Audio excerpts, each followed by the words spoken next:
और बुलेटिन में बात होगी अब हरियाणा की खबरों की, जहां पर मुख्यमंत्री नायब सिंह सैनी ने वरिष्ठ सेवानिवृत्त आईएएस अधिकारी डॉक्टर के खंडेलवाल और वरिष्ठ आईएएस एके सिंह लिखित पुस्तक एग्जीक्यूटिव मजिस्ट्रेट बुक का विमोचन किया। मुख्यमंत्री नायब सिंह सैनी ने कहा कि यह पुस्तक हर नए युवा और अनुभवी अधिकारी को दिशा देने वाली और निर्णायक क्षमता बढ़ाने वाली सिद्ध होगी।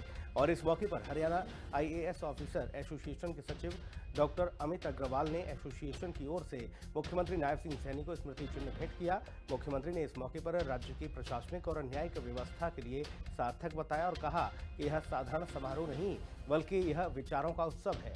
यह एक पुस्तक लिखी जाती है तो वह केवल शब्दों का संगम नहीं होता, बल्कि वह लेखक की सोच, उनकी साधना और उनकी संवेदनाओं का संगम होता है। पुस्तक केवल लाइब्रेरी की शोभा नहीं बनती है, बल्कि यह आने वाली पीढ़ियों का एक मार्गदर्शक है। उन्होंने कहा कि यह पुस्तक बाबा साहेब डॉक्टर भीमराव अंबेडकर के पवित्र संविधान को मजबूत करने में अपनी महत्वपूर्ण भूमिका अदा करेगी। सैनी ने कहा कि आज का यह विमोचन इसलिए भी ऐतिहासिक है क्योंकि यह पुस्तक ऐसे समय में प्रकाशित हो रही है जब देश की आपराधिक न्याय व्यवस्था में एक नया अध्याय आरंभ हो रहा है। साथ ही देखिए, भारतीय नागरिक सुरक्षा संहिता 2023 के क्रिमिनल प्रोसीजर कोड यानी कि 1973 का स्थान लिया गया है। यह परिवर्तन न्याय प्रक्रिया को तेज, सरल, पारदर्शी और तकनीकी रूप से सशक्त बनाने की दिशा में उठाया गया एक निर्णायक कदम है।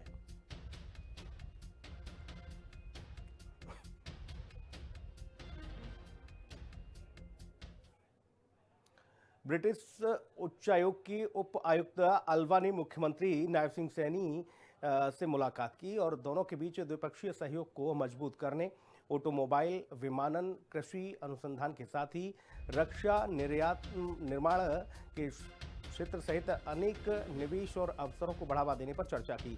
बैठक में हरियाणा के ब्रिटिश विश्वविद्यालय परिसरों की स्थापना, आब्राजन जो प्रक्रिया है उससे संबंधित प्रशिक्षण पर चर्चा हुई। जागरूकता बढ़ाने, साथ ही अवैध की जगह कानूनी मार्ग से यात्रा को बढ़ावा देने पर भी बात हुई है। हरियाणा के देखिए ब्रिटेन तक कुशल मानव संसाधनों की आवाजाही के अवसरों की खोज पर भी दोनों के बीच बात हुई है। साथ ही विकास और नए अवसरों के लिए हरियाणा ब्रिटिश साझेदारी को बेहतर करने की दिशा में इसे एक सकारात्मक कदम बताया जा रहा है।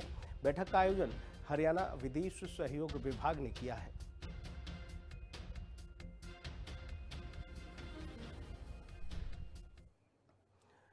उधर हरियाणा के मुख्यमंत्री नायब सिंह सैनी प्रधानमंत्री के आत्मनिर्भर भारत पर तेजी से काम कर रहे हैं। कैथल में भाजपा की प्रदेश स्तरीय बैठक में इसी से संबंधित निर्णय लिए गए। बैठक में प्रदेश पदाधिकारी, सभी जिला प्रभारी के साथ ही जिलाध्यक्ष और मंडल अध्यक्ष शामिल हुए। हरियाणा के मुख्यमंत्री नायब सिंह सैनी की अगुवाई में आत्मनिर्भर भारत और स्वदेशी अभियान को घर घर तक पहुंचाने की रणनीति पर चर्चा हुई। प्रधानमंत्री नरेंद्र मोदी के आह्वान पर हरियाणा को स्वदेशी और आत्मनिर्भरता का एक मजबूत केंद्र बनाया जाएगा।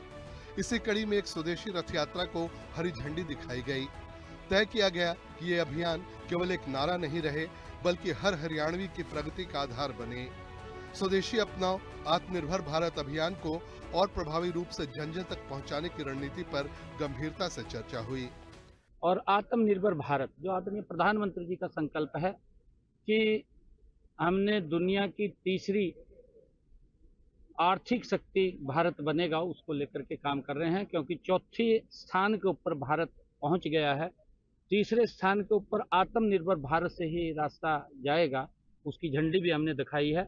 आज से ये कार्यक्रम प्रारंभ हुआ है और ये 24 दिसंबर तक चलेगा।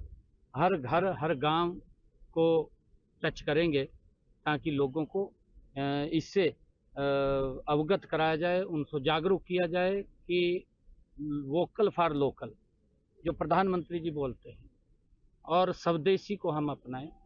चुनाव आयोग की तरफ से मतदाता सूची को लेकर स्पेशल इंटेंसिव रिवीजन यानी SIR चल रहा है। कोशिश है कि इस दौरान हरियाणा में किसी भी गलत व्यक्ति का नाम इसमें शामिल नहीं हो जाए। घुसपैठिए इस दौरान वोटर लिस्ट से बाहर रहें। पार्टी के कामों को गति देने के लिए हमारे आज मंडल के अध्यक्ष, सभी जिला के अध्यक्ष और जिला के प्रभारी, प्रदेश हमारे पदाधिकारी आज एक संगठनात्मक बैठक की जिसमें कई विषयों के ऊपर चर्चा की है। जो चुनाव आयोग एक उन्होंने अपना कार्य चल रहा है SIR का, उसको लेकर के भी हमने कार्यकर्ताओं को कहा है कि हमारे नीचे जो BLA2s हैं उनका ठीक प्रकार से गठन हो और नीचे काम को गति से वो करें। प्रधानमंत्री नरेंद्र मोदी के मन की बात को हर बूथ तक सुना जाए, क्योंकि इसमें कई ऐसे हीरो सामने आते हैं जिनके बारे में हम नहीं जानते। और आदरणीय प्रधानमंत्री जी की जो मन की बात है, हर महीने अंतिम रविवार को प्रधानमंत्री जी की मन की बात होती है, वो भी 100% हर बूथ के ऊपर सुनी जाए, क्योंकि प्रधानमंत्री जी जो बात करते हैं उससे कहीं ना कहीं ज्ञानवर्धन होता है। ऐसे लोगों से वो अवगत कराते हैं जिन्होंने देश समाज वर्ग के लिए अच्छा काम किया है। ऐसे लोगों को वो सामने लेकर के आते हैं और आत्मनिर्भर भारत जो आदरणीय प्रधानमंत्री जी का संकल्प है कि हमने दुनिया की तीसरी आर्थिक शक्ति भारत बनेगा, उसको लेकर के काम कर रहे हैं, क्योंकि चौथे स्थान के ऊपर भारत पहुंच गया है। तीसरे स्थान के ऊपर आत्मनिर्भर भारत से ही रास्ता जाएगा, उसकी झंडी भी हमने दिखाई है। आज से ये कार्यक्रम प्रारंभ हुआ है और ये 24 दिसंबर तक चलेगा। हर घर हर गांव को टच करेंगे ताकि लोगों को इससे अवगत कराया जाए, उनको जागरूक किया जाए कि वोकल फॉर लोकल जो प्रधानमंत्री जी बोलते हैं और स्वदेशी को हम अपनाएं। बैठक में संकल्प लिया गया कि स्वदेशी उत्पादों का अधिकाधिक उपयोग हो और भारत को आत्मनिर्भर बनाने में हर नागरिक की भागीदारी सुनिश्चित की जाए। ब्यूरो रिपोर्ट, हिंदी खबर।